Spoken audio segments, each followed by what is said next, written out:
माननीय अध्यक्ष महोदय, ऐसा नहीं है, आपको पर्याप्त मौका दिया। अब अनुराग ठाकुर जी। माननीय अध्यक्ष महोदय, आपके माध्यम से मैं प्रस्ताव रखना चाहता हूं कि राष्ट्रपति की सेवा में निम्नलिखित शब्दों में एक समावेदन प्रस्तुत किया जाए। एक सेकंड सर, मैं राजनाथ सिंह जी की बात से सहमत हूं। तो ऐसे करते हैं, प्रेसिडेंट एड्रेस के बाद एक दिन नीट की चर्चा के लिए दे देते हैं। आप नोटिस देना, मैं ठीक है, निर्णय करूंगा। राजनाथ सिंह जी का तो सुझाव हो सकता है, निर्णय मैं करूंगा या बीएससी करेगी। ओके, अनुराग ठाकुर जी।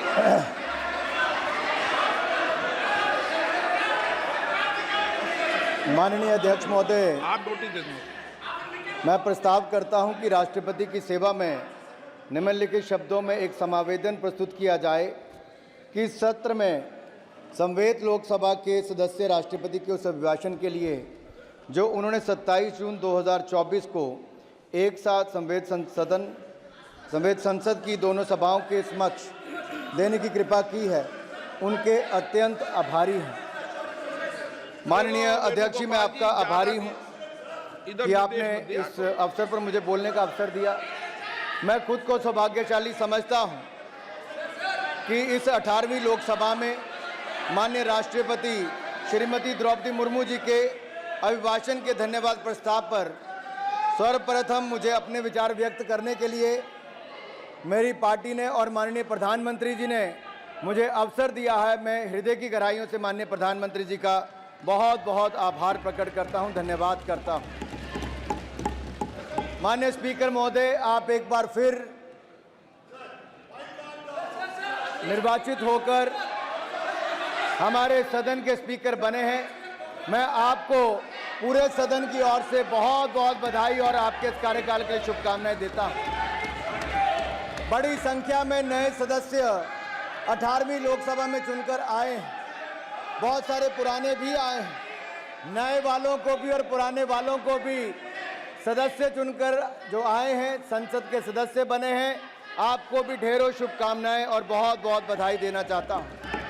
माननीय अध्यक्ष जी, 2024 का ये चुनाव नीति, नियत, निष्ठा और निर्णयों पर विश्वास का चुनाव है और जनता ने इस पर मोहर लगाई है। फिर एक बार मोदी जी के नेतृत्व में एनडीए की सरकार बनाई। देश का ये चुनाव ऐतिहासिक जनादेश हमारे यशस्वी प्रधानमंत्री श्री नरेंद्र मोदी जी के पिछले 10 वर्षों के सेवा, सुशासन और गरीब कल्याण के महानुष्ठान पर मोहर है। देश को जरूरत थी एक स्थिर और निरंतर सरकार की, और देश ने एक स्थिर, निरंतर और प्रभावी सरकार को फिर चुना है और मोदी जी को फिर देश का प्रधानमंत्री चुना है। ये जनादेश विकसित भारत के संकल्प की सिद्धि के लिए है। ये जनादेश मोदी जी के नेतृत्व में तीसरे कार्यकाल में भारत को विश्व की तीसरी बड़ी अर्थव्यवस्था बनाने के लिए है। ये जनादेश विपक्ष के भय, भ्रम और भ्रष्टाचारी राजनीति पर तमाचा है। ये जनादेश मोदी जी द्वारा चलाए जा रहे सामाजिक न्याय पर समाज की मोहर है। ये जनादेश देश को तोड़ने की नहीं, जोड़ने की राजनीति चलेगी, इस पर मोहर है। ये जनादेश संविधान विरोधियों को लगातार तीसरी बार विपक्ष में बिठाने के लिए जनादेश है। ये जनादेश भारत की सेना, सरहद और सनातन की सुरक्षा का है। ये जनादेश ये भी बताता है कि प्रधानमंत्री नरेंद्र मोदी दुनिया के सर्वाधिक लोकप्रिय नेता हैं, सर्वाधिक लोकप्रिय नेता हैं। और मैं ही नहीं, अब तो दुनिया भर के अनेकों देशों ने सर्वोच्च सम्मान अपने देश का किसी को दिया है तो हमारे प्रधानमंत्री और देश के लोकप्रिय नेता मोदी जी को दिया है। मोदी जी कैसे नेता जिनको यूएस कांग्रेस में एक बार नहीं, 2-2 बार अपनी बात रखने का अवसर मिला है। माननीय अध्यक्ष जी, ऐसी अनेकों बातें, लेकिन ऐसे ही कोई मोदी नहीं बन जाता। इसके लिए तपना पड़ता है, खपना पड़ता है, जीवन व्यतीत करना पड़ता है। और मोदी जी ने तो अपने जीवन का हर क्षण, हर पल देश के लिए जिया है, माँ भारती के लिए जिया है। और मैं इसलिए भी कहना चाहता हूं कि हम सबको ज्ञात है कि 2001 में जब वो गुजरात के मुख्यमंत्री बने तो तब से लेकर अब तक 23 वर्षों में एक दिन की भी छुट्टी अपने लिए नहीं ली, अपना जीवन जनता के लिए समर्पित किया है। इससे बड़ी बात क्या होगी कि अगर किसी के जीवन में दुख का क्षण आता है जब अपनी मां से बिछड़ते हैं, और जब आदरणीय प्रधानमंत्री जी की माता जी का स्वर्गवास हुआ तब भी उन्होंने उनकी चिता को अग्नि देने के बाद मात्र 2 घंटों के अंदर ही देश के लिए काम करना शुरू कर दिया। इससे बड़ा समर्पण भाव क्या हो सकता है। माननीय अध्यक्ष जी, मोदी जी के दिल में जो गरीब और जरूरतमंद के लिए पीड़ा है, हमने वो कोविड के समय देखा है। उनकी नीतियों में, कार्यक्रमों में, सब में नजर आता है कि वो गरीब के लिए कितने चिंतित रहते हैं। और मैं आपको याद करवाना चाहता हूं आपके माध्यम से सदन को, अगर आप 2014 में देखें, मोदी जी जब सांसद बने, देश के प्रधानमंत्री पद की शपथ ली, उसके बाद संसद आए, तो पहला शीश कहीं पर झुकाया तो संसद की पहली सीढ़ी पर झुकाया और दुनिया के इस महान लोकतंत्र को, मदर ऑफ डेमोक्रेसी को नमन करते हुए अंदर आए। और अंदर आकर भी अगर शीश कहीं झुकाया तो बाबा साहब अंबेडकर के संविधान पर शीश झुकाकर उन्हें कहा था, मेरी सरकार सबका साथ सबका विकास करेगी, मेरी सरकार गरीब की, वंचित की, शोषित की, पीड़ित की होगी। और पिछले 10 वर्षों में आपने देखा कि सारी योजनाएं उस दिशा में चली, और जो पुराने नारे देते थे गरीबी हटाओ, गरीबी हटाओ, इनके नारे ही रह गए। लेकिन मोदी जी की सरकार में 25 करोड़ गरीब गरीबी रेखा से बाहर निकल कर आए। मल्टी डायमेंशनल पॉवर्टी इंडेक्स के ये बड़ा आंकड़ा देखने को मिलता है। और मैं आपसे कहना चाह रहा था कि जो कोविड के समय हुआ, पिछले 100 वर्षों में दुनिया ने सबसे बड़ी त्रासदी तब देखी। भारत ने भी संकट को झेला और मैं भी उस समय सरकार का हिस्सा था। और मुझे याद है आज भी प्रधानमंत्री नरेंद्र मोदी जी ने जो पहली बात कही, वो ये कहा कि देश के गरीब का थाली खाली नहीं रहनी चाहिए, उसका पेट खाली नहीं रहना चाहिए, उसके लिए अन्न की व्यवस्था करनी है। तो प्रधानमंत्री गरीब कल्याण अन्न योजना लेकर आए और 80 करोड़ लोगों को मुफ्त में अनाज दिया, तो मोदी सरकार ने दिया है और आज वो देश के कोने कोने तक पहुंचाया है। उस समय दुनिया भर में जो डिलीवरी मैकेनिज्म था वो रुक गया था, लेकिन उसके बावजूद हमने देश के हर कोने तक अनाज पहुंचाया। वो बात अलग है, कुछ राज्यों में अपनी मोहर लगाकर लोगों ने वो सब काम किया। मैं एक और कहना चाहता हूं, कोविड के समय बहुत जरूरी था, प्रधानमंत्री जी ने कहा जान भी जहान भी, और जान बचाने के लिए हर संभव प्रयास किए। जो पहले हमारे देश में होता था कि 40-40 साल दुनिया भर से वैक्सीन आती थी, इंपोर्ट करने में पुरानी सरकारें लगी रहती थी। आत्मनिर्भर भारत ये केवल सोच ही नहीं, ये केवल संकल्प नहीं, उसको सच करके दिखाया। भारत ने अपनी 2-2 वैक्सीन को बनाया और 220 करोड़ वैक्सीन मुफ्त में लगाई। आज इस सदन में कुछ लोग ऐसे भी बैठे हैं जो भारत की बनी वैक्सीन पर ही प्रश्न चिन्ह खड़ा करते थे और कहते थे कि वैक्सीन मत लगाओ, ये हो जाएगा, वो हो जाएगा। अरे भारत के लोगों ने वैक्सीन तो लगाई ही, दुनिया के 157 देशों को दवाई और वैक्सीन देने का काम वैक्सीन मैत्री में किया तो हमारे भारत ने किया है। मैं विकसित भारत पर कुछ जरूर कहना चाहूँगा, क्योंकि ये जनादेश है 2047 तक भारत को विकसित भारत बनाने के लिए। और इस यात्रा में हम चाहेंगे कि विपक्ष का भी पूरा सहयोग मिले, हम अपने देश को विकसित राष्ट्र बनाएं। और अगर आज मैं एक बात करूं स्पोर्ट्स से स्पेस की और साइंस से स्टार्टअप्स की, तो हर क्षेत्र में भारत के नए कीर्तिमान दिखते हैं। आज नए भारत की बुलंद तस्वीर दिखती है मेरे जो आंकड़े में देने वाला। माननीय अध्यक्ष जी, हमें विरासत में क्या मिला था? जब 2014 में हम आए तो India was among the fragile 5 economies of the world and today India is the 5th largest economy of the world. लड़खड़ाती चरमराती अर्थव्यवस्था आप छोड़कर गए थे, आज दुनिया की 5वीं बड़ी अर्थव्यवस्था भारत है, दुनिया की सबसे तेजी से बढ़ती अर्थव्यवस्था भारत है और अगले 5 वर्षों के अंदर दुनिया की 3री बड़ी अर्थव्यवस्था मेरे भारत की होगी। और ये ऐसे नहीं हो गया। अगर मैं कहूं इनके समय इकोनॉमी फेलियर्स थे, पॉलिसी पैरालिसिस थी, स्कैम्स थे, क्रोनिक कैपिटलिज्म था, ये सब आपके समय था। एक के बाद दूसरे घोटाले होते थे। लेकिन आज अगर मैं आंकड़े देखकर बताऊं, पिछले 10 वर्ष मोदी सरकार के कोई भ्रष्टाचार का 1 रुपए का आरोप भी नहीं लगा पाया। ईमानदार सरकार दी है तो नरेंद्र मोदी जी ने दी है। जीडीपी ग्रोथ रेट 4.6% थी। अगर मैं Q3 की बात करूं पिछले साल की तो 8.4% है। आज दुनिया में सबसे तेजी से बढ़ने वाला देश भारत है। CAGR इन्फ्लेशन की बात करूं तो आपके समय 8.7% था, आज वो कम होकर 4.8% रह गया। FDI $36 बिलियन थी इनके समय, हमारे समय $72 बिलियन, दुगनी है। एक्सपोर्ट इनके समय $466 बिलियन था, आज $770 बिलियन है। फॉरेक्स रिजर्व जो हम कहते हैं कि हमारे यहाँ पर फॉरेक्स रिजर्व्स कितने हैं, विदेशी मुद्रा भंडार माननीय अध्यक्ष जी 303 बिलियन से बढ़कर आज 650 बिलियन हो गया। 10 साल में हमने देश के खजाने को दुगना भरने का काम किया है।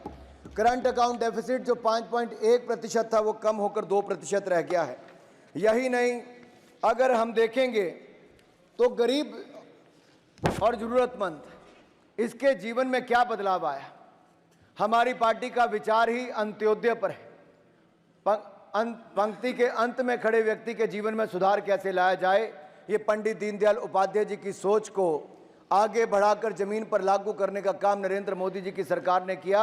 जहां देश में गरीब जरूरतमंद के पास शौचालय नहीं था, पक्का मकान नहीं था, बिजली का कनेक्शन नहीं था, स्वास्थ्य की सुविधाएं नहीं थी, माननीय अध्यक्ष जी क्या बदलाव आया 10 सालों में। पिछले 10 सालों में 4 करोड़ पक्के मकान बनाकर गरीब और जरूरतमंद को दिए तो नरेंद्र मोदी जी की। और मैं एक बात और कहना चाहता हूं, 12 करोड़ शौचालय बनाकर दिए। पहले मात्र 3 करोड़ घरों को नल से जल आता था, हमने 11 करोड़ और नए घरों को नल से जल देने का काम किया, जल जीवन मिशन में किया है। हमने लगभग हर घर तक बिजली पहुंचा दी, हर गांव तक तो बिजली पहुंचाई दी, हजारों गांव को विद्युतीकरण करने का काम किया है। और यही नहीं, आज देखा जाए तो जल जीवन मिशन के अलावा स्वच्छता अभियान के अंतर्गत जहां वॉश हम कहते हैं, वाटर सैनिटेशन और हाइजीन, इस क्षेत्र में बहुत काम किया है जो सस्टेनेबल डेवलपमेंट गोल के साथ जुड़ा है। लेकिन स्वास्थ्य के क्षेत्र में गरीब को लगता था कि वो अपना इलाज कहाँ करवाए, उसके पास पर्याप्त धन नहीं होता था। आयुष्मान भारत योजना नरेंद्र मोदी जी की सरकार लेकर आई और 60 करोड़ लोगों को 5 लाख का इलाज बिल्कुल मुफ्त में देने का कार्य किया तो मोदी सरकार ने किया। और अब 70 वर्ष से ज़्यादा की उम्र वालों को 5 लाख रुपए का इलाज बिल्कुल मुफ्त में मिलेगा तो एनडीए की सरकार ने देना शुरू कर दिया है।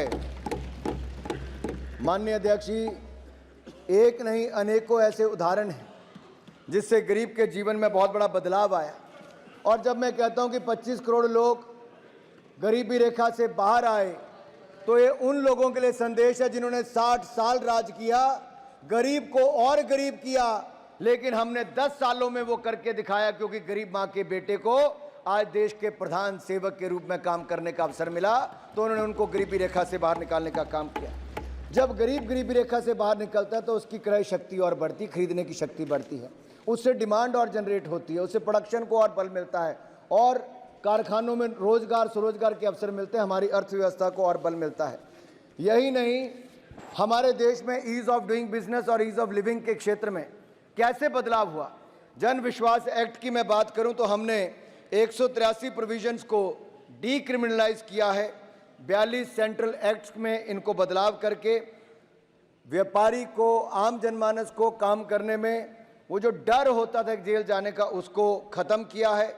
और ईज ऑफ डूइंग बिजनेस में मैं कहना चाहता हूँ 63,000 के लगभग कंप्लाइंसेस देश में होती थी, 39,000 कंप्लाइंसेस के बर्डन को ख़त्म कर दिया है और आगे निरंतर प्रयास जारी है कि हम इसको और सुधार करेंगे और जनता को काम करने में और अवसर मिलेंगे। कंस्ट्रक्शन परमिट में हमारा रैंकिंग 184 था, आज 27वां है। बिजली प्राप्त करने में 137वां हमारा स्थान था, आज 22वां है। माइनॉरिटी इन्वेस्टर्स की प्रोटेक्शन में 13वां स्थान था, आज वो 25वां है। और ये सारे कदम हमने उस दिशा में उठाए और देश के युवाओं में नरेंद्र मोदी जी का विश्वास, ये एक आंकड़ा मैं आपके सामने कहना चाहता हूं जो बदलाव दिखाता है। स्टार्टअप हमारे देश में मात्र 350 थे, हम दुनिया में कहीं खड़े नहीं थे। आज वो 350 से बढ़कर 1 लाख से ज़्यादा स्टार्टअप हो गए। और माननीय सभापति जी, इसके साथ साथ हमारा भारत दुनिया का तीसरा बड़ा स्टार्टअप इकोसिस्टम बन गया। तीसरा बड़ा स्टार्टअप इकोसिस्टम। हमारे यहाँ पर मात्र 3 से 4 यूनिकॉर्न थी, आज लगभग 107 से ज़्यादा यूनिकॉर्न बनी है। एक यूनिकॉर्न का मतलब है 8,500 करोड़ से ज़्यादा उसकी वर्थ होना। आज स्पेस सेक्टर भी हमने खोल दिया है। 160 से ज़्यादा स्पेस सेक्टर में स्टार्टअप्स हैं। एग्रीकल्चर के क्षेत्र में 7,000 से ज़्यादा स्टार्टअप्स हैं। लेकिन इन सब के लिए पैसा कहाँ से मिलता है? बैंकिंग क्षेत्र तो पिछली सरकार ऐसा छोड़कर गई थी कि ऐसा लगता था देश के सारे बैंक बंद ही हो जाएंगे, चरमरा जाएंगे।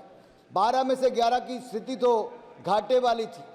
अधिकतर पीसीए फ्रेमवर्क में थे।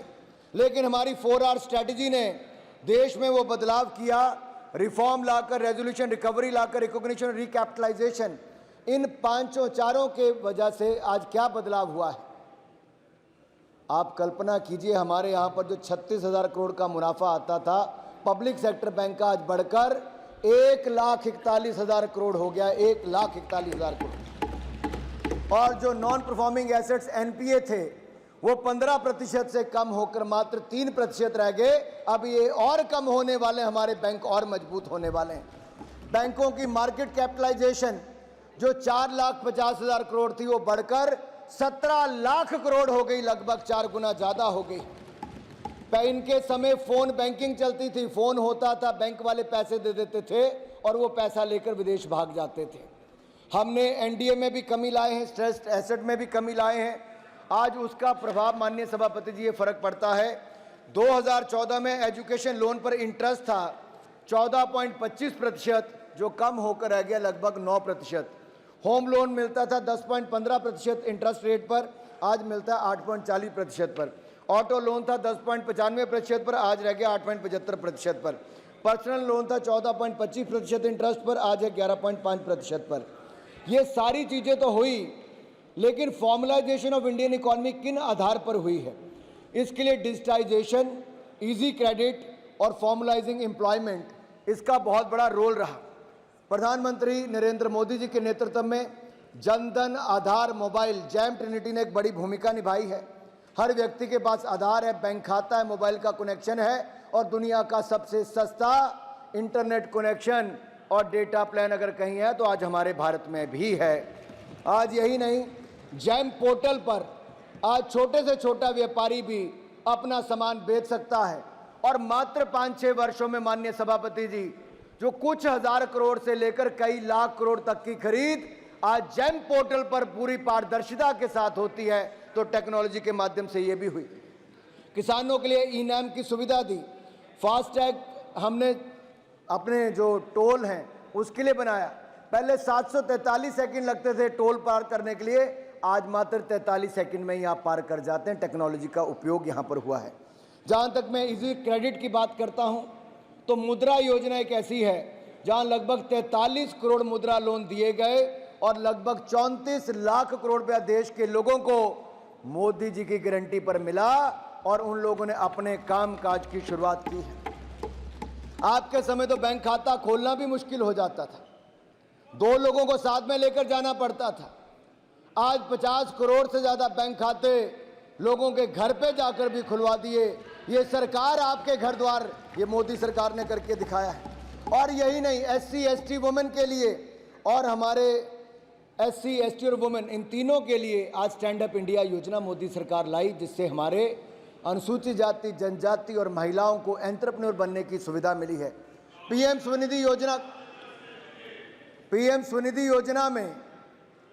स्वनिधि योजना में लगभग 70 लाख स्ट्रीट वेंडर्स को, रेडी पटरी वालों को बगैर किसी गारंटी के अगर पैसा मिला और अपना व्यापार करने का अवसर मिला तो नरेंद्र मोदी जी की एनडीए की सरकार में मिला। माननीय सभापति जी, ये कहना आसान होता है, ये कोविड के समय भी जो मदद मिली 10-10 हज़ार रुपये से शुरू किया था। जिन लोगों ने समय पर पैसा वापस कर दिया, डिजिटल पेमेंट से वापस किया, उनका इंटरेस्ट भी माफ़ हो गया। 10,000 की बजाय आज 20,000 का पैसा मिला, 20,000 से 50,000 मिला और आज उनका व्यापार भी बना, कई उनमें से लखपति भी बन गए। अब तो हम ग्रामीण क्षेत्र में भी स्वनिधि योजना लाने वाले ग्रामीण क्षेत्र के रेहड़ी पटरी वालों को भी इसका लाभ मिलने वाला है। हमने नए लेबर लॉज लाए और इसके कारण हमें फ़ायदा मिला। ई श्रम हमने इसको फॉर्मलाइज किया, जो इनफॉर्मल सेक्टर में लोग काम करते थे। आज लगभग 30 करोड़ ई श्रम कार्ड बने हैं और ईपीएफओ में अगर मैं कहूँ रजिस्ट्रेशन जो नई हुई है वो लगभग 7 करोड़ 40 लाख है, जो 2018 से लेकर 2024 तक हुई। इससे पता लगता है देश में रोजगार की संभावनाएं भी बहुत बड़ी हैं। डिजिटल इंडिया, अगर मैं ओटीटी प्लेटफॉर्म्स की बात करूं या फिर कोविन ऐप की बात करूं, आरोग्य सेतु ऐप की बात करूं, ई नैम से लेकर हमारे जेम पोर्टल की बात करें या digital OPD services, digital courts की बात करें, आज हर क्षेत्र में डिजिटाइजेशन का बहुत बड़ा फर्क पड़ा है। एक पूर्व वित्त मंत्री हैं, उन्होंने बड़ा मजाक उड़ाया था। उन्होंने कहा था कि प्रधानमंत्री जी ये बताइए गांव में किसको इंटरनेट की सुविधा मिलेगी, कहां कोई 7.5 रुपए में आलू या टमाटर खरीद पाएगा, कैसे पैसों का लेन देन हो पाएगा।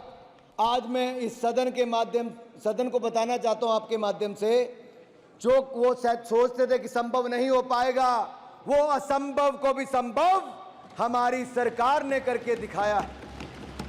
आज भीम यूपीआई, जी भीम यूपीआई आज दुनिया भर में सबसे ज्यादा डिजिटल पेमेंट्स, आज दुनिया की 40% डिजिटल पेमेंट कहीं होती है तो हमारे भारत में होती है।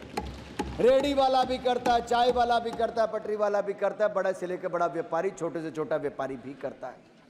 100 बिलियन से ज्यादा ट्रांजैक्शंस होती हैं, 13 लाख करोड़ से ज्यादा का लेन देन होता है। मैं आपके माध्यम से माननीय सभापति जी ये कहना चाहता हूं,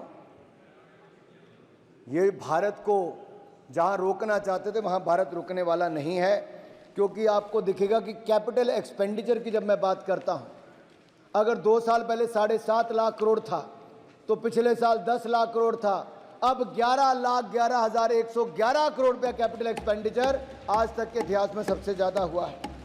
मैं कुछ आंकड़े आपके सामने रखना चाहता हूं और आशा करता हूं सदन को भी उसके लाभ मिल पाएगा, थोड़ी जानकारी मिलेगी। अगर 2014 में हम कहां खड़े थे, 2014 में 74 एयरपोर्ट थे, आज 150 एयरपोर्ट हैं। 2014 में 206 रूट थे, आज 609 रूट है। 2014 में हम कहीं नहीं थे, आज दुनिया की तीसरी बड़ी डोमेस्टिक एविएशन मार्केट है। 2014 में हम 96,000 किलोमीटर नेशनल हाईवे थे, आज 1.5 लाख किलोमीटर नेशनल हाईवे है।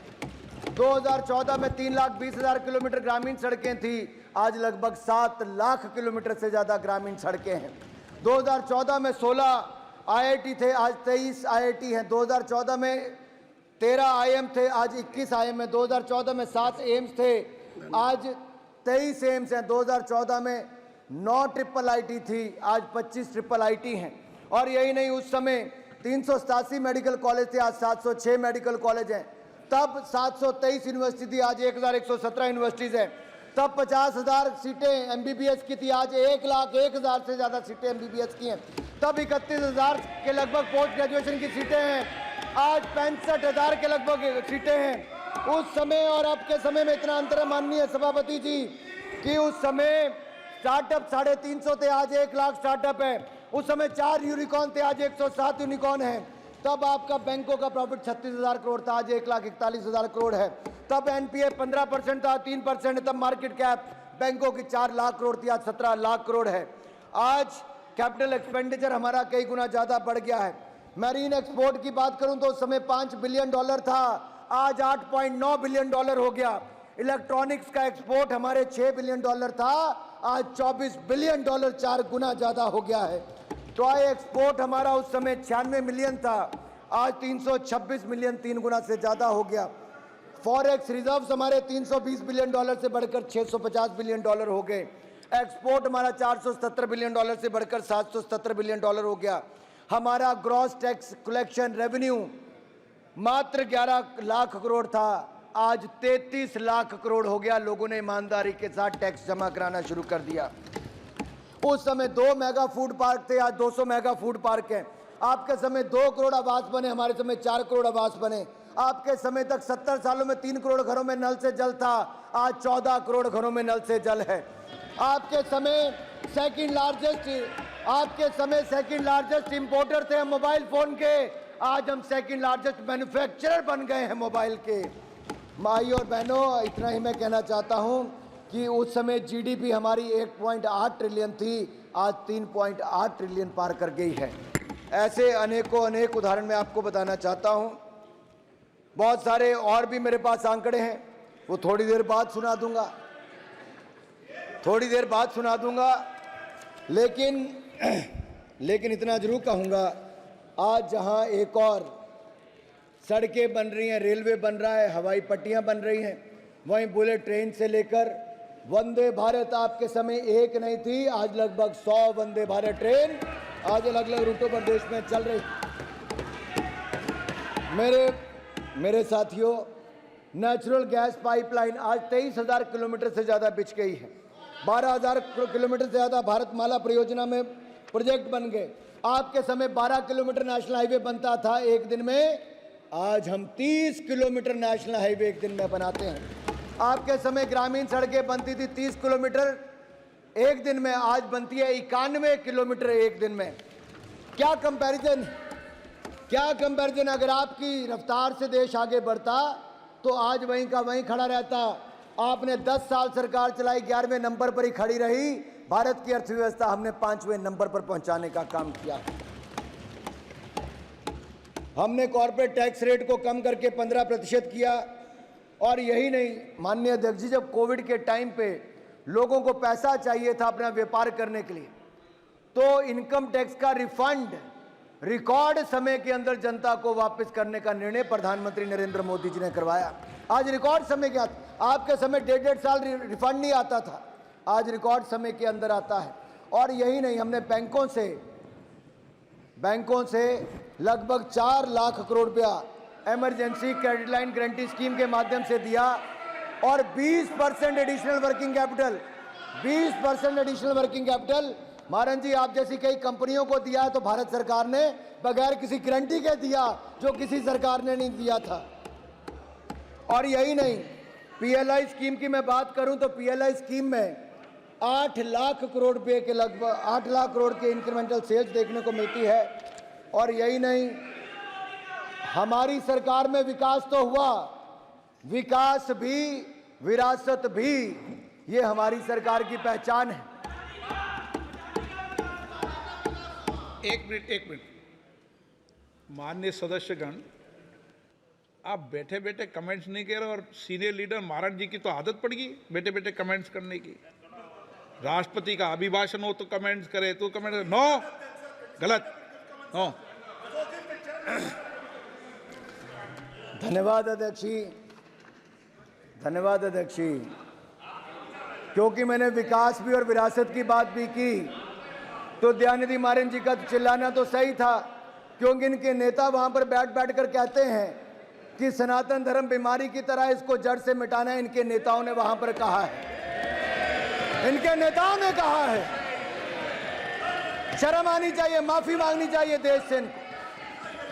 अगर ये मुझे चाहते मेरा भाषण उस दिशा में जाए तो मुझे करने में कोई आपत्ति नहीं, लेकिन ये शब्द जो इन्होंने कहे, सनातन धर्म को जो नीचा दिखाने का प्रयास किया, सनातन धर्म को आपने एचआईवी के साथ जोड़ने का काम किया, इनके पार्टी के नेताओं ने जो कहा, ये मंजूर नहीं है। अरे मुगल आए आकर चले गए, अंग्रेज आए आकर चले गए, सनातन था, सनातन है और सनातन रहेगा।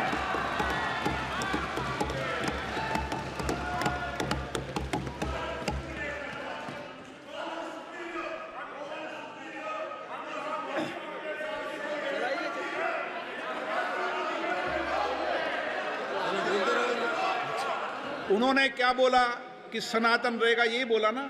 आपको आपत्ति है सनातन रहने पे? चलिए अध्यक्ष जी, हम सबके जीवन में जो 500 साल तक हमारी पूर्व की पीढ़ियों के जीवन में भी जो समय नहीं आया, हम सौभाग्यशाली, हम कोविड से भी बच गए। और जो 500 साल में किसी को अवसर नहीं मिला, वो हमारी आंखों के सामने भव्य और दिव्य राम मंदिर का निर्माण भी हुआ।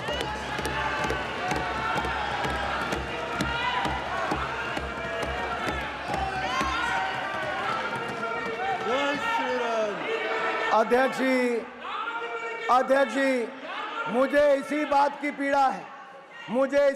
की पीड़ा है, ये सनातन धर्म को कुचलने की बात करते हैं, जड़ से मिटाने की बात करते हैं, और राम मंदिर के प्रसारण पर रोक भी किसी सरकार ने लगाई, तो किस सरकार ने लगाई? क्यों लगाई है? क्यों लगाई थी रोक को? सुप्रीम कोर्ट से निर्णय लेना पड़ा हमें। क्यों राम का विरोध करते हैं? अरे कुछ वैसे बैठे जिन्होंने राम भक्तों पर गोलियां चलाई, कुछ वो हैं जिन्होंने राम मंदिर को टेंट में रखा, कुछ वो हैं जिन्होंने राम मंदिर का प्रसारण पर रोक लगाई। माननीय सभापति जी, और जब मैं बात करता हूं विकास भी विरासत की भी, तो हम यही नहीं, सोमनाथ धाम बनाया, काशी विश्वनाथ धाम बनाया, दिव्य भव्य केदारनाथ धाम बनाया, महाकाल लोक धाम बनाया, और दिव्य भव्य राम मंदिर भी बनाया है।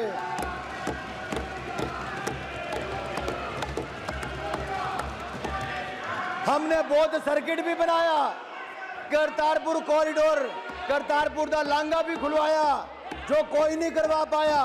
पंडित नेहरू की गलती थी, जिन्होंने आजादी के समय, पार्टीशन के समय करतारपुर का हमारा गुरुद्वारा भी उस तरफ छोड़ दिया।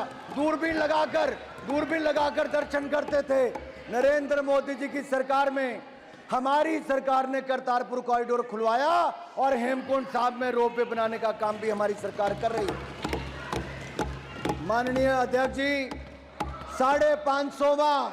550वां प्रकाशोत्सव गुरु नानक देव जी का मनाया, 400वां प्रकाशोत्सव गुरु तेग बहादुर जी का, 350वां गुरु गोविंद सिंह जी का हमारी सरकार ने मनाया है। और यही नहीं, अगर साहिबजादों का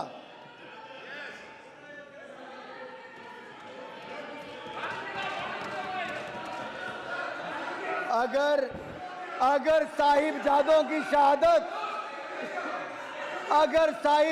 की शहादत पर भी अगर पूरे देश ने वीर बाल दिवस के रूप में मनाया, तो ये भी प्रधानमंत्री नरेंद्र मोदी जी की शोध।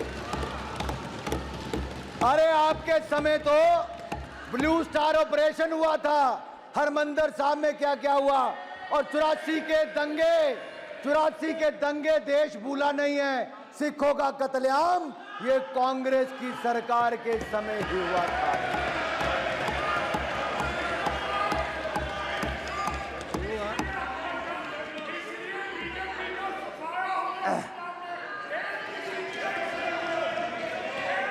माननीय अध्यक्ष जी, भारतीय जनता पार्टी को समर्थन मिला पंजाब में कि हमारा वोट शेयर 3 गुना ज्यादा पंजाब की जनता ने बढ़ाया है। लेकिन मैं इन लोगों से ज्यादा अपेक्षा रखता भी नहीं। अरे इन्होंने इस चुनाव में भय भ्रम की राजनीति की, और इन्होंने यहां तक कि वो लोग जो प्रधानमंत्री जी के बारे में कहते थे बोटी नोच लेंगे, आपने उनको भी टिकट देकर सांसद बनाने का काम किया। क्या कहते थे? बोटी। मैं पूछता हूं साहब, क्या कहा? अरे किसको टिकट दिया? टुकड़े की सोच वाले टुकड़े गैंग वालों को कांग्रेस में शामिल किया और उनको फिर टिकट देने का काम भी किया। अरे जो अफजल गुरु की फांसी माफ कराने की बात करते हैं, उनको दिया। जो भारत का नामो निशान मिटाने की बात करते हैं, उनको कांग्रेस ने टिकट क्यों दिया? मेरा सवाल ही खड़ा होता है। मैं सवाल पूछता हूं सभा पटल से, ऐसी कौन सी मजबूरी थी कि राहुल गांधी जी को प्रतिबंधित? एक मिनट, सभा पटल से नहीं, सभा पटल के माध्यम से। पानी माननीय सदस्य को करेक्शन कर ले, सभा पटल से नहीं, सभा पटल के माध्यम। बिल्कुल, मैं क्षमा चाहता हूं अध्यक्ष जी, आपके माध्यम से करेक्ट कर दे। मैं यही बात दोबारा आपके माध्यम से कहना चाहूंगा अध्यक्ष जी, मैं आपका संरक्षण चाहता हूं। अगर मेरी बार में सत्य ना हो तो मुझे कोई भी खड़ा होकर टोक सकता है। ये क्यों आप कह सकते हो टोक सकता है? आपको अधिकार दिया है क्या? कोई नहीं टोकेगा, सबको अपनी बात आपका बहुत धन्यवाद अध्यक्ष जी। आपका संरक्षण ऐसे ही मिलता रहे तो धन्यवाद प्रस्ताव पे चर्चा अच्छी हो जाएगी। अध्यक्ष जी, सवाल ये खड़ा होता है कि जिस सदन में हम बैठे हैं, घटना पुराने सदन की है। क्या देश का कोई भी व्यक्ति संसद पर हमला होना देखना चाहेगा? क्या आप में से कोई चाहेगा? तो जो उस हमले में शामिल थे, क्या उनको कड़ी से कड़ी सजा मिलनी चाहिए थी कि नहीं मिलनी चाहिए थी? अगर उनको कड़ी से कड़ी सजा देश के न्यायालय ने दी, फांसी की सजा दी, तो बचाने के लिए सड़कों पर जो उतरे, उनके साथ आप समर्थन कर रहे हैं? उनके साथ आप उतर गए बचाने के लिए। अरे कोई और नहीं मिला 140 करोड़ भारत में? क्या मजबूरी थी इनकी? क्या मजबूरी थी? और अब आप चुनाव जहां से लड़ने गए, वहां से किसी और का नहीं, अध्यक्ष जी, पीएफआई जैसी संस्थाओं का, मुस्लिम लीग जैसी संस्थाओं का समर्थन लेकर भी कुछ लोग चुनकर आए हैं। देश जवाब मांगता है। ऐसी कौन सी मजबूरी थी? कौन सी मजबूरी थी? कौन सी मजबूरी थी? अरे इनका इतिहास ही वैसा रहा है।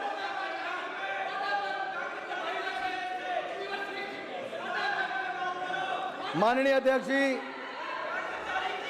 बहुत सारी बातें चुनाव के समय, और जो माननीय उल्लेख राष्ट्रपति महोदय ने भी जिस ओर किया, संविधान की ओर, मैं वहां पर भी आऊंगा, लेकिन उससे पहले थोड़ा कुछ और कहना चाहता हूं। इनका दर्द सामने नजर आ रहा है। इनका दर्द नजर आ रहा है। 3 बार प्रयास करने के बाद भी जो 100 के आंकड़े तक नहीं पहुंच पाया, 99 पर ही रुक गया। वो तो यही कहते हैं, दिल के अरमा आंसुओं में बह गए। इतनी नौटंकियों के बाद भी 99 पर ही अटक कर रह गए। दिल के अरमा आंसुओं में बह गए। तीसरी बार भी विपक्ष में आकर बैठ गए। माननीय अध्यक्ष जी, देवर इन द नर्वस 90s। ये नर्वस 90s में आके इनके हाथ पैर फूलने शुरू हो गए। एक बात मैं कहना चाहता हूं, एक बात तो अच्छी हुई अध्यक्ष जी कि माननीय राहुल गांधी जी नेता प्रतिपक्ष बने हैं।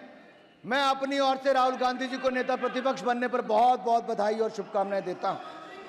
राहुल गांधी जी का नेता प्रतिपक्ष बनना इसलिए भी महत्वपूर्ण है क्योंकि पिछले 2 दशकों में ये पावर विदाउट रिस्पॉन्सिबिलिटी एंजॉय कर रहे थे। ये मजा लेते थे, लेकिन अब इनको पावर के साथ साथ रिस्पॉन्सिबिलिटी भी लेनी पड़ेगी। इसलिए जो मोदी जी को कहते हैं कि मोदी जी की तीसरी टर्म अग्नि परीक्षा है, ये तीसरी टर्म मोदी जी की अग्नि परीक्षा नहीं, ये अग्नि परीक्षा विपक्ष की है, विपक्ष के नेता की है। क्या वो विपक्ष को एकजुट रख पाएंगे? क्या वो पहले की तरह जो 50%, माननीय अध्यक्ष जी, जिनको लोकसभा बंक करने की आदत थी, 50% से कम हाजिरी थी, क्या वो सारा दिन लोकसभा में बैठ पाएंगे? अच्छा नहीं है, ओह, आज भी नहीं अध्यक्ष जी। क्या वो लोकसभा में बैठ पाएंगे? देर शाम तक बैठना पड़ेगा। जैसा माननीय प्रधानमंत्री जी इस पार्लियामेंट हाउस में रहते हैं, अब आपको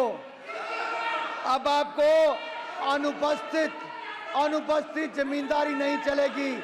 absentee landlordism want work, absentee landlordism want work. अध्यक्ष जी, माननीय अध्यक्ष जी,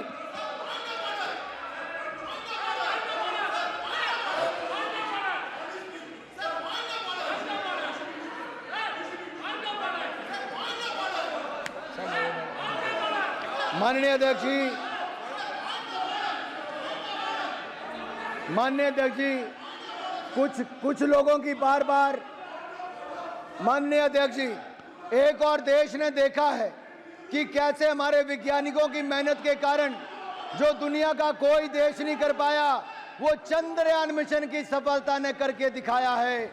चंद्रमा के दक्षिण ध्रुव पर तिरंगे का मान सम्मान बढ़ाने वाला देश हमारा भारत दुनिया का पहला देश बना है, पहला देश बना। एक और चंद्रयान मिशन की सफलता, आदित्य L1 सोलर की सफलता, तो दूसरी ओर क्या राहुल यान फिर एक बार फेल हो गया है? क्या राहुल यान फिर एक बार फेल हो गया है? कांग्रेस और इनका इकोसिस्टम कुतर्कों के सहारे राहुल यान को सफल करने की बात करता है। मैं पूछता हूं अध्यक्ष जी, ये 4 जून से दिखाने में लगे हैं, ये 4 जून से दिखाने में लगे हैं कि 99 का आंकड़ा 240 से ज्यादा बड़ा होता है। अध्यक्ष जी, क्या 99 240 से ज्यादा बड़ा होता है? कांग्रेस की इस बार सीटें 99 आई हैं, एक और छोड़ के 98 रह गई। अपने आप में ये रिकॉर्ड तीसरी बार विपक्ष में बनाने का इन्होंने बनाया है, लेकिन इनका घमंड, अहंकार और तानाशाही सोच आज भी बरकरार है। ये मानसिकता, जब कांग्रेस का पार्टी मोड खत्म हो जाए तो इस पर आत्मनिर्भर और मंथन जरूर करना चाहिए। माननीय अध्यक्ष जी, मैं एक आंकड़ा देश के सामने रखना, एक तो चलो प्लीज बैठिए अपनी अपनी सीट पे। Sir, point of order 352. Rules to be observed while speaking. A member while speaking not refer to any matter of fact with a judicial decision is pending. Make preferential personal reference by way of making. Okay. Sir, please expurge. Please 352 के अनुसार बोलोगे, बोलो, तय करो सदन में, सब तय कर लो। 352 के तहत बोलोगे, मैं सदन 352 के तहत चला दूंगा। नाराज नहीं हो रहा, मैं नाराज नहीं होता हूं। मेरे को माननीय सदस्य रूल बता रहे हैं, तो रूल की किताब बता रहे हैं, तो मैं भी चाहता हूं रूल की किताब से चलो। तो 352 के रूल के अनुसार से सदन चलेगा क्या? चलाना चाहते हो? बताओ। Sir, I raised a point of judicial.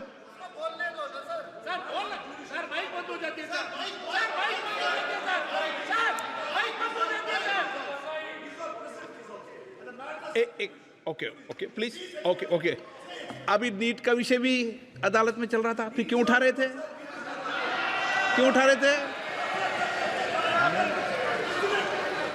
No, गलत।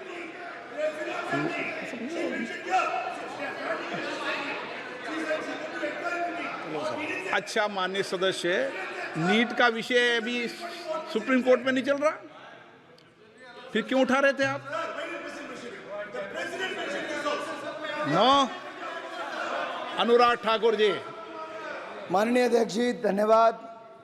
माननीय अध्यक्ष जी, मैं कह रहा था कि ये प्रयास कर रहे थे कि 99 सीटें ही 240 से ज़्यादा होती हैं। अभी इनका आंकड़ा, इनको मुबारक। लेकिन मैं एक बात तो देश के सामने और आपके माध्यम से सदन को जरूर बताना चाहता हूं, कांग्रेस मात्र 328 सीटों पर चुनाव लड़ी थी। क्योंकि हमारे ऊपर प्रश्न खड़ा करते हैं, जब राष्ट्रपति भाषण में आया कि स्थिर और स्पष्ट बहुमत मिला तो उन्होंने बहुत हल्ला किया। मैं पूछता हूं, जब 2004 में आपकी सरकार बनी, 2009 में आपकी सरकार बनी, क्या आपको 240 सीटें भी मिल पाई थी? अरे आप उसके आसपास भी नहीं थे, 145 सीटें आपको मिली थी।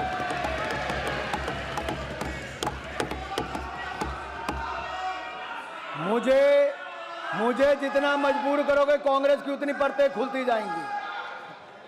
कांग्रेस, अब माननीय अध्यक्ष जी, ये लड़े ही मात्र 60% सीटों पर थी। ये देश की सबसे पुराना राजनीतिक दल मात्र 60 सीटों पर चुनाव लड़ा, 60% सीटों पर, 328 सीटों पर, और उनमें से भी 70% सीटों पर कांग्रेस हार गई। जनता ने इनको नकार दिया है। 328 सीटों में से 229 सीटों पर कांग्रेस की हार हुई है। जनता ने आपको नकार दिया है। एक तो लड़ाई 60% सीटों पर, उसके बाद 70% सीटों पर हार गए। और यही नहीं सर, जब कोई पार्टी अपना स्टैंडर्ड इतना लो सेट कर लेती है और बिलो एवरेज परफॉर्मेंस आती है तो उसको वो भी ओवरवेलमिंग लगता है। लेकिन मैं अपने कांग्रेस के मित्रों से कहना चाहता हूं, आप कुछ भी पालो पर गलत फहमी मत पालो।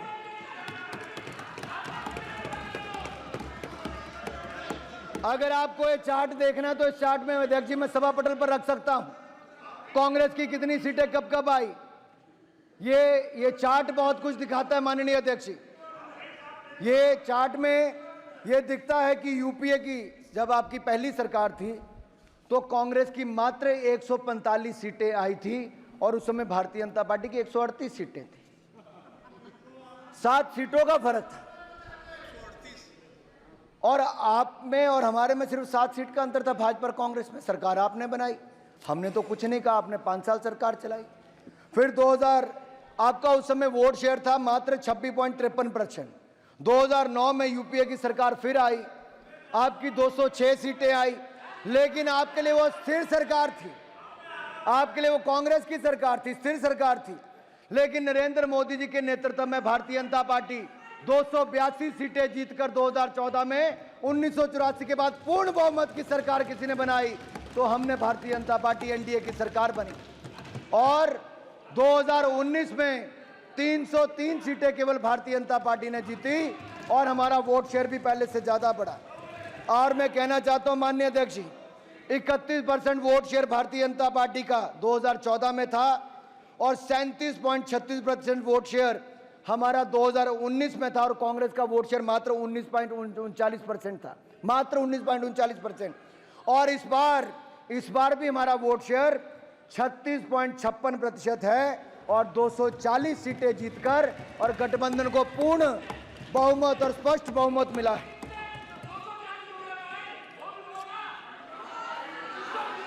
माननीय अध्यक्ष जी, इनको इतनी तो शर्म आनी चाहिए, इतनी तो शर्म आनी चाहिए कि इन्होंने 2014 में 44 सीटें, 2019 में 52 सीटें और अब 99, 98 जो गिनना आप वो गिन लें, उतनी सीटें जिनकर ये 3 बार की सीटें गिन लें तब भी 240 से कम है, हमारे सामने खड़े कहीं नहीं होते। और सुनना रहता है, और सुनना है। मैं और बता दूं सर, जितने पूरे समूचे विपक्ष की सीटें हैं उससे ज्यादा अकेली भारतीय जनता पार्टी की सीटें।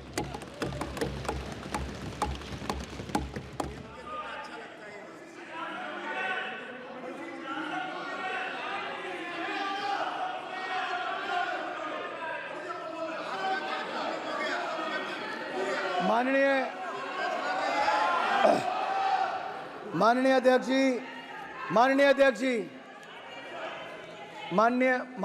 जी, जब ये भारतीय जनता पार्टी का या मोदी जी का मुकाबला 2 चुनावों में नहीं कर पाए तो क्या बनाया?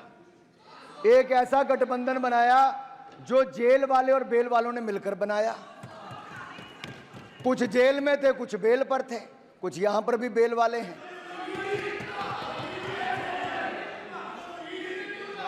माननीय अध्यक्ष जी, इतना ही नहीं, इनकी पूर्व की सरकारों में जहां कितने ही घोटाले हुए, 2G घोटाला, कॉमनवेल्थ खेल घोटाला, कोयला घोटाला, अंतरिक्ष घोटाला, देवास घोटाला, सबमरीन घोटाला, घोटाले पे घोटाला हुआ, अगस्ता वेस्टलैंड घोटाला हो, नेशनल हेरल्ड घोटाला हो, कोई घोटालों की कमी नहीं छोड़ी।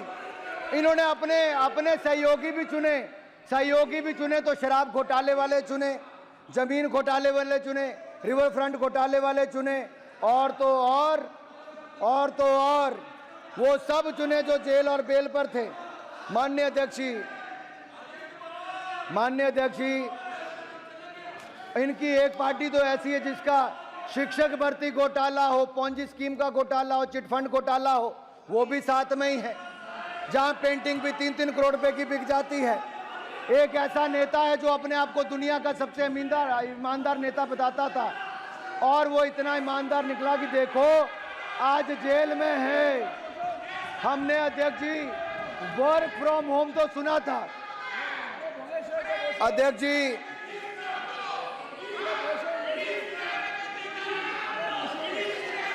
माननीय अध्यक्ष जी, हमने वर्क फ्रॉम होम तो सुना था, वर्क फ्रॉम जेल देखने का अवसर भी इन लोगों ने दिया कि जेल से सरकार कैसे चलती। अपने आप को सबसे ईमानदार बताने वाला आज कट्टर बेईमान कोई है तो आज जेल में है। और जो जेल से निकल कर आए थे, जैसे टिफिन ब्रेक, लंच ब्रेक लेकर चुनाव प्रचार करने, वो बैक टू तिहाड़ चले गए, बैक टू तिहाड़ चले गए। और खैर, इनके गठबंधन की दुर्गति देखकर मुझे एक गीत याद आता है, सोचता हूं कि वो कितने मासूम थे, क्या से क्या हो गया देखते देखते। वो जो कहते थे गठबंधन करेंगे ना कभी बच्चों की कसम भी खा गए भूलकर देखते देखते।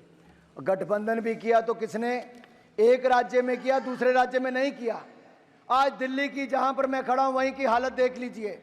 चोर चोर मुसेरा भाई, सब ने मिलकर गठबंधन की गुहार लगाई, लेकिन दिल्ली की जनता ने खाता भी नहीं खुलने दिया। सातों की सातों सीटों पर कमल का फूल खिलाने का काम किया है। माननीय अध्यक्ष जी, ये कैसी सरकार दिल्ली में है जिसका शिक्षा मंत्री शराब मंत्री जेल में है, जिसका जेल मंत्री जेल में है, जिसका कानून मंत्री जाली फर्जी MA LLB की डिग्री लेकर वो उसमें जेल में, उसको इस्तीफा देना पड़ा। और यही नहीं, आपका नहीं, दिल्ली का, आपकी मैं बाद में बात करूंगा, अभी आपकी बात बाद में करूंगा। और जो देखिए, मुझे लगता था अध्यक्ष जी, जिस तरह से तमिलनाडु में 60 के लगभग लोगों की मौत शराब, नकली शराब के कारण हुई, आपको तो खड़े होकर नहीं बोलना चाहिए था।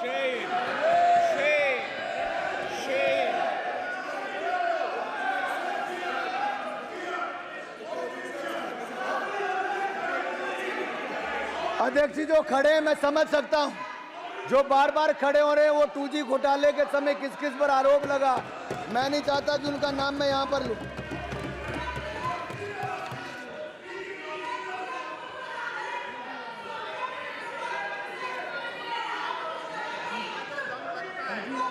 माननीय अध्यक्ष जी, जब इनको लगा, माननीय अध्यक्ष जी, जब इनको लगा कि घोटाले वालों का सारा गठबंधन इकट्ठा करने के बाद भी, भ्रष्टाचारियों का कुनबा इकट्ठा करने के बाद भी हमें टक्कर नहीं दे पाएंगे, तो भय, भ्रम और अफवाहें फैलाने की राजनीति की गई। क्या क्या इस चुनाव में नहीं हुआ? और जिस और इशारा राष्ट्रपति जी के अभिभाषण में आता था, चाहे टेक्नोलॉजी का दुरुपयोग हो, चाहे वाले फैलाने की बात हो, ये आज नहीं, ये बार बार इनके प्रयास हैं। और विदेशी ताकतों का हाथ भी इस चुनाव में देखा गया कि किस तरह से हकराया गया। ये EVM पर भी आरोप लगाते गए, और बाकी बूथ कैप्चरिंग की तो मैं बात उस पर आऊंगा, सब पे अभी। माननीय अध्यक्ष जी, दुख इस बात का है कि इनके कुछ नेताओं ने हम हिंदुस्तान के लोगों पर नस्ल भेदी टिप्पणियां की हैं। जहरीले बोल सैम पिटीरोड़ा, जो किसी के अंकल, फ्रेंड, फिलोसफर, गाइड है। और सर, सैम पिट्रोडा का ये बयान, मैं पूछना चाहता हूं राहुल गांधी जी से, क्या सैम पिट्रोडा का ये बयान और कांग्रेस की सोच एक है? अगर ऐसा नहीं तो कौन सी मजबूरी है कि अंकल सैम को पार्टी में लेना वापिस जरूरी है? मैं केवल कांग्रेस से ही नहीं, मैं राहुल गांधी जी से नेता प्रतिपक्ष से जिम्मेदारी लेनी पड़ेगी, राहुल गांधी जी को जिम्मेदारी लेनी पड़ेगी। क्या वो सैम पिट्रोडा के बयान से सहमत हैं कि नहीं सहमत है? क्या नस्लभेदी टिप्पणी ये भारत के लोगों को स्वीकार नहीं? मैं पूछता हूं, आप दक्षिण के भारत, उत्तर भारत, पश्चिम भारत, पूर्व भारत के लोगों को नस्लभेदी टिप्पणी करते हो, हमें स्वीकार नहीं। ये भारत के लोगों का अपमान है, हम कभी स्वीकार नहीं करेंगे। मैं पूछना चाहता हूं विपक्ष के नेताओं से, चाहे अखिलेश जी हैं, मारन जी हैं, राजा जी हैं, सुप्रिया जी हैं, बाकी सब हैं, सुदीप दा, बाकी सब लोग हैं, क्या आप सैम पिट्रोडा के बयान से और कांग्रेस की सोच से सहमत हैं? और मैं दूसरा पूछना चाहता हूं कि यहीं सर, यहीं नहीं रुके, इनके साथी वो भी चुनकर आए जिन्होंने इस पवित्र स्थल पर, क्या यही दिन देखना था अध्यक्ष जी? अरे जो मां भारती के लिए ना बोल सकें, जो मां भारत माता की जय करने में जिनके मुंह में दही जम जाता हो, होंठ सिल जाते हो, वो क्या हम उस दिशा में बढ़ रहे हैं? कभी ये लोग जय पाकिस्तान, जय चीन भी बोलेंगे? ये दुर्भाग्य है अध्यक्ष जी, ये दिन। और मैं एक और कहना चाहता हूं, संविधान को बार बार हाथ में लहराकर क्या करना चाहते हैं? अगर नेता प्रतिपक्ष अपने आप को संविधान के रक्षक कहते हैं, तो मैं चुनौती देता हूं कि वो सदन में आए और आश्वासन दें कि इमरजेंसी जैसी गलती कांग्रेस वापस कभी नहीं करेगी। आपको देश को कहना पड़ेगा। और मैं कहता हूं कि इमरजेंसी पर जब प्रस्ताव आया, तो क्या उस प्रस्ताव पर आप सहमत हैं और इसको शामिल होंगे, उनका समर्थन करेंगे? और यही नहीं, माफी भी आपको देश से मांगनी चाहिए। सभापति जी, संविधान is being tossed around like the world secularism was, devaluating and demeaning it. That too by a party who has forever been acting against the ethos of both the words. इन्होंने पहले कभी धर्मनिरपेक्ष शब्द का और कभी संविधान का दुरुपयोग ही किया है और भी अपने लिए किया है। सच्चाई ये है कि जिन्होंने देश को संविधान दिया वो बाबा साहब अंबेडकर को अपमानित, प्रताड़ित, पीड़ित और पॉलिटिक्स से बाहर करने का काम किया तो आप लोगों ने ही किया था। अरे गौरव जी, दर्द होगा आपको, गौरव जी, दर्द होगा कांग्रेस को, क्योंकि आप लोगों ने ही बाबा साहब अंबेडकर के खिलाफ जो रचा वो देश जानता है, इतिहास गवाह है। दूसरी ओर प्रधानमंत्री नरेंद्र मोदी जी ने जब शपथ ली तो उसके बाद संविधान के आगे माथा टेका, तब भी और इस बार भी संविधान को नमन किया और संविधान के अनुसार देश चलाने की बात की। और मैं एक बात और कहना चाहता हूं, बाबा साहब अंबेडकर के नाम पर पंच तीर्थ किसी ने बनाया तो भारतीय जनता पार्टी एनडीए की सरकार ने बनाया है। बाबा साहब अंबेडकर की जन्मस्थली, शिक्षा स्थली, चैत्य भूमि और शिक्षा भूमि, महापरिनिर्वाण भूमि, पांचों स्थानों पर नागपुर, मऊ, मुंबई, दिल्ली और लंदन में जमीनें लेकर वहां पर म्यूजियम, स्मारक और वहां पर उसको मान सम्मान देने का काम किया। पंचतीर्थ बनाया तो नरेंद्र मोदी की सरकार ने बनाया। मैं आप सबसे एक और पूछना चाहता हूं, कितने पन्ने होते हैं कॉन्स्टिट्यूशन में? कितने? ऐसा मोटा करके मत बताओ, पेज कितने होते हैं? हाँ, रोज लेके घूमते थे, कभी खोल के पढ़ो तो सही। अरे पढ़ते हो नहीं, लहराते फिरते हो। निकालो जेब से देखो, अरे निकालो जेब से देखो, नकल ही मार लो। बताओ कितने पन्ने होते हैं? अरे बड़ा संविधान करते थे। पहले संविधान बनाने वाले को उनको प्रताड़ित करते हैं, अब संविधान दिखाते, पढ़ते नहीं है। संविधान को कुचला किसी ने।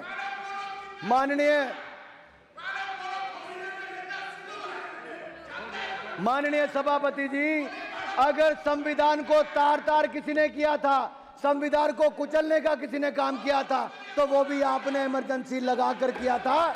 देश आपको माफ नहीं करेगा। अरे 251 पन्ने होते हैं भाई साहब संविधान में, खोल के देख लो जरा। और माननीय सभापति जी, एक कहावत है, दादा आपको क्यों दर्द हो रही है? इमरजेंसी उन्होंने लगाई थी, आप ऐसे ही अपने उड़ता तीर ले रहे हो। बाद में मैं सभापति जी, मैं कांग्रेस की बात कर रहा हूं, ये तृणमूल कांग्रेस बीच में आ गई है।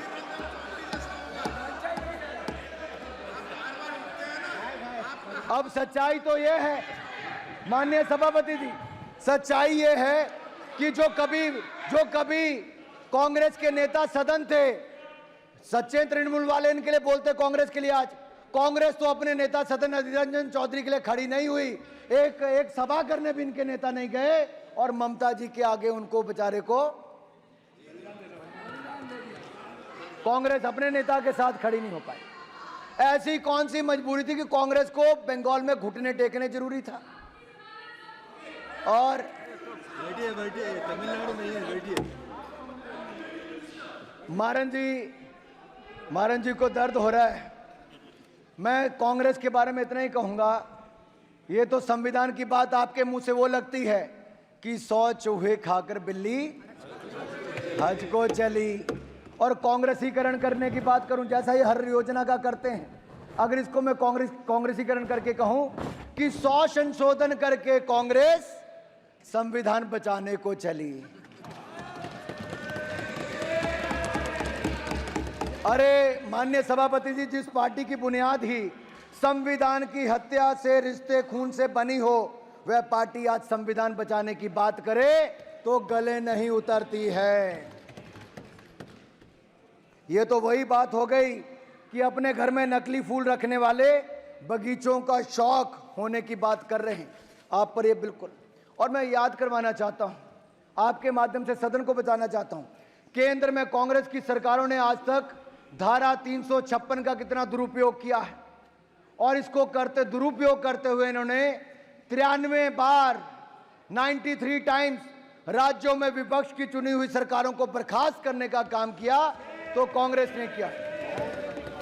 अरे इनका अहंकार और तानाशाही इतनी थी कि Indira is India and India is Indira, इस तरह के नारे लगाते थे।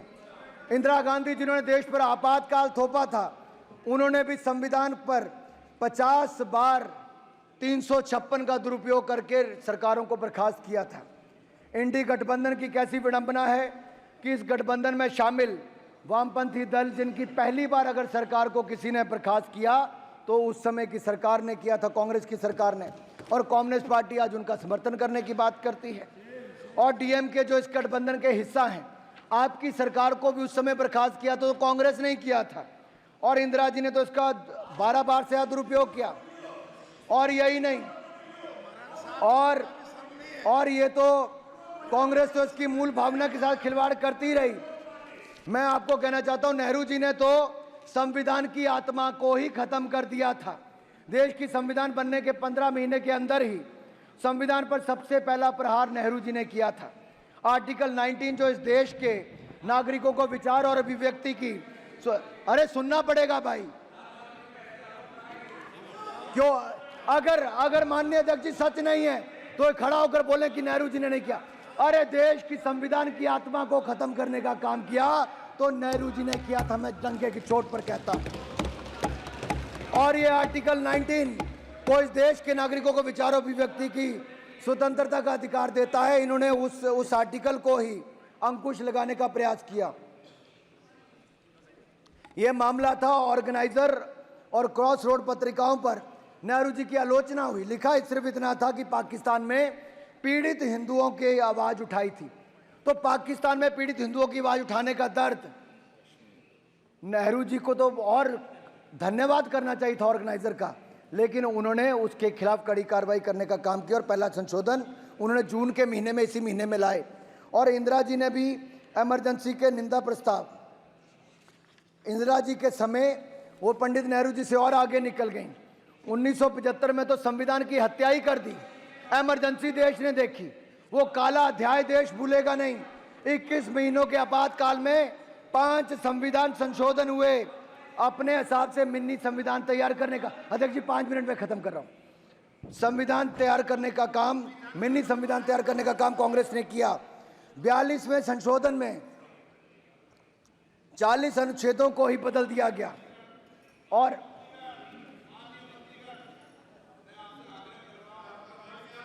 अन्य सदस्य जब बोले क्रोध नहीं करें, और इसको 5 साल पालन करना है। सर एक नहीं अनेक ऐसे संशोधन किए गए। उच्च न्यायालय से छीना पीएम पर नियुक्ति के व्यक्ति के चुनाव की जांच का अधिकार, न्यायपालिका से आपात की न्याय समीक्षा का अधिकार छीन लिया गया था। अनुच्छेद 368 के तहत 40 अनुच्छेदों में को बदल दिया गया था। 42वें संशोधन को तो मिनी संविधान कहा गया। ये किसी और ने नहीं, ये कांग्रेस ने संविधान के साथ खिलवाड़ किया था, जिसके लिए आपको देश से माफी मांगनी चाहिए। और यही नहीं, अगर हमारे समय मात्र 8 संविधान में संशोधन हुए, और मैं कहना चाहता हूं, मैं आपको ये कहना चाहता हूं, अधिकतर नेता जनसंघ के जेल गए थे संविधान को बचाने के लिए, और इमरजेंसी के खिलाफ हमारे नेताओं ने आवाज उठाई थी। और माननीय अध्यक्ष जी, माननीय स्टालिन जी जो तमिलनाडु के मुख्यमंत्री हैं, वो भी उस समय जेल में थे। आज तो सपा वाले कांग्रेस के साथ बैठ गए, मुलायम जी भी उस समय जेल में थे। आज तो आरजेडी वाले इनके साथ बैठ गए, लालू जी भी उस समय जेल में थे। ऐसी कौन सी मजबूरी है? इमरजेंसी थोपने वालों के साथ आपको गठबंधन जरूरी है? अब आप लोकतंत्र बचाने की बात करते हो। और यही नहीं, मीसा जी, बहन मीसा जी हैं, इनका तो जन्म ही मीसा एक्ट के दौरान हुआ। देश में मीसा थोपा गया तो मीसा जी का जन्म हुआ। ना जाने कितने लोगों का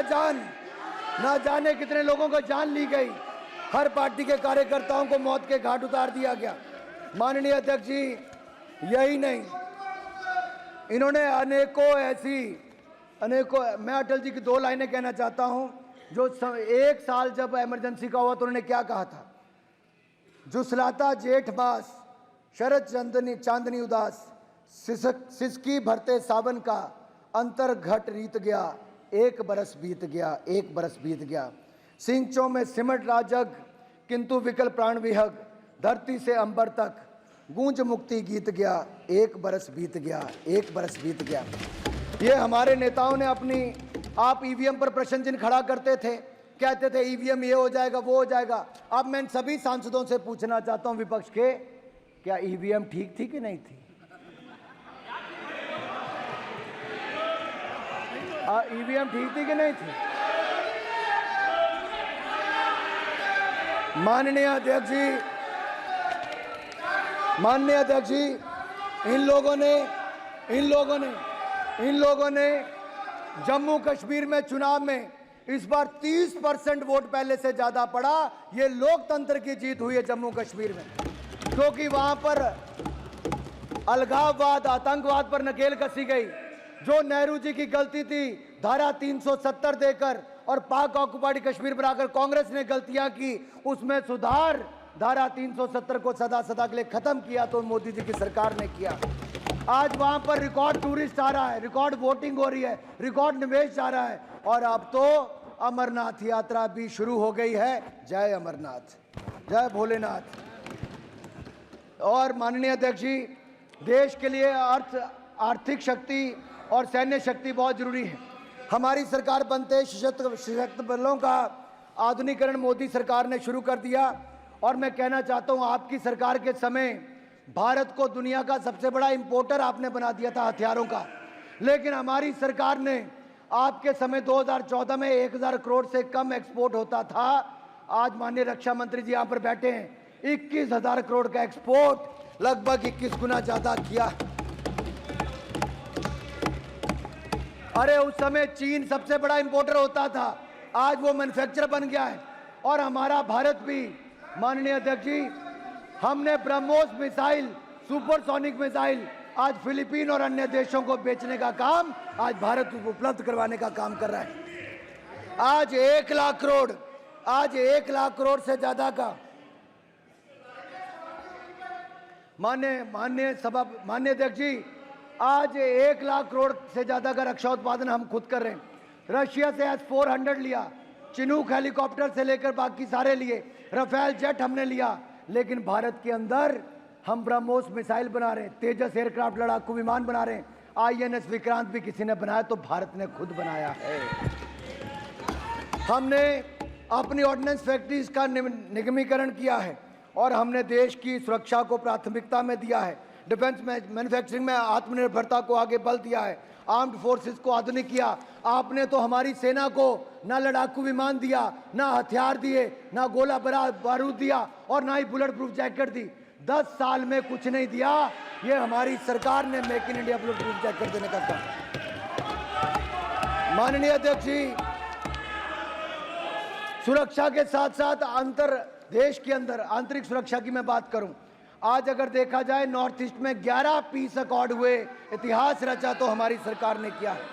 और यही नहीं, 76% कमी इंसर्जेंसी इंसिडेंट्स में आई है और 90% हमारी सिक्योरिटी फोर्सेस की जो कैजुअलिटी में कमी आई है, और 97% सिविलियन डेथ्स में कमी आई।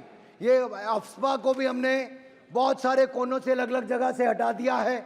और यही नहीं, हमने CA लाकर, जिनको वर्षों से नागरिकता नहीं मिली थी, हमारी सरकार ने नागरिकता देने का काम भी CA में किया है। आपकी सरकारों में अंग्रेजों की मानसिकता दिखती थी, दंड देने वाले कानून थे, हमने न्याय देने वाला कानून आज भारत को दिया है। अब नाबालिग से बलात्कार करने वाले को फांसी की सजा होगी, देश के खिलाफ सशस्त्र उठाने वाले को, विद्रोह करने वाले को जेल होगी। राजद्रोह की जगह अब देशद्रोह कानून होगा, देश के खिलाफ बोलना गुनाह होगा, व्यक्ति विशेष के खिलाफ बोलने पर जेल नहीं होगी। आपकी पार्टी और आपकी सरकारें तो कोई बोलता तो उसको गिरफ्तार करने के लिए भेज देते हैं। बम धमाके, गैस अटैक करने वाले आतंकवादी जेल जाएंगे, मॉब लिंचिंग करने वालों को भी अब फांसी की सजा होगी और बालिग से रेप करने वालों को भी सजा होगी। आतंकवादियों को जेल से बाहर जाने के सारे रास्ते बंद कर दिए जाएंगे। माननीय अध्यक्ष जी, लास्ट लाइन बोल के मैं खत्म कर रहा हूं। मैं इतना ही कहूंगा माननीय अध्यक्ष जी, मैं इतना ही कहूंगा कि आज मोदी जी के नेतृत्व में एनडीए की सरकार लगातार देश को आगे बढ़ा रही है। आप चाहे जितना मर्जी विरोध कर लें, आज आपने देखा होगा ऑपरेशन गंगा चलाकर भी या दुनिया भर के देशों में कहीं आपदा आई हो, अगर फर्स्ट रिस्पॉन्डर कोई बना है तो मदद मांगने वाले से हटकर आज भारत मददगार देश बना है। हमने कोरोना के समय करोड़ों भारतीयों को ऑपरेशन चलाकर वापस लाए और यूक्रेन से 23,000 भारतीयों को ऑपरेशन गंगा चलाकर देश में सुरक्षित लाई तो मोदी सरकार लाई। माननीय अध्यक्ष जी, हमारी सरकार, आखिरी में किसान पे बोल के अपनी बात को खत्म कर रहा हूं। ये कहते थे कि एमएसपी बंद हो जाएगा, एमएसपी बंद नहीं हुआ। 5.5 लाख करोड़ की खरीद आपके 10 साल में हुई थी, हमने 18,40,000 करोड़ की खरीद 10 साल में की है। आपके समय 27,662 करोड़ का बजट था, हमारे समय 1,25,000 करोड़ का बजट है। आपके समय प्रधानमंत्री फसल बीमा योजना में कुछ नहीं मिलता था, हमने 1,60,000 करोड़ रुपया प्रधानमंत्री फसल बीमा योजना में मुआवजा दिया है। आपके समय 7,30,000 करोड़ रुपया 2013-14 में किसानों को बैंकों से मिला, हमने 21 लाख करोड़ रुपया बैंकों से दिया है। आपके समय 6,000 करोड़ रुपया सिंचाई योजना पर खर्च हुआ, हमने 15,000 करोड़ रुपया खर्च किया है। आपके समय गेहूं की खरीद 2,40,000 करोड़ की हुई, हमने 12,40,000 करोड़ की। आपने गेहूं की खरीद 2,80,000 करोड़ की, हमने 5.5 लाख करोड़ की। आपने दलहन की खरीद 1,964 करोड़ की, हमने 85,000 करोड़ की खरीद दलहन की है। दलहन तिलहन पर भी आत्मनिर्भर भारत को बनाया है। भाई और बहनों, अंतिम बात खेलों की नहीं करूंगा तो नहीं होगी। हमने world cup T20 world cup पुरुषों का भारत ने जीता है 13 वर्षों के बाद। अब भारत ने वर्ल्ड कप जीता है। अरे भारत की जीत के लिए ताली बजा दो, भारत के खिलाड़ियों के लिए ताली बजा दो। अध्यक्ष जी, इनके हाथ भारत की जीत के लिए नहीं चलते।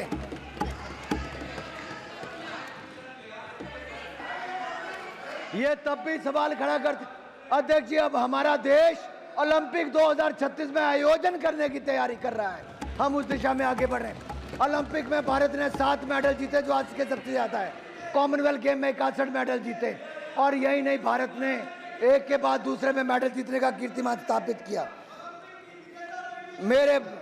हमने ट्राइबल के लिए रिकॉर्ड 700 से ज्यादा एकलव्य स्कूल खोलने का काम किया। महिला सशक्तिकरण पर हमारी सरकार ने काम किया। आपके समय महिलाओं को न्याय नहीं मिला, 33% आरक्षण नारी शक्ति वंदन बिल पास करके दिया तो मोदी सरकार ने दिया।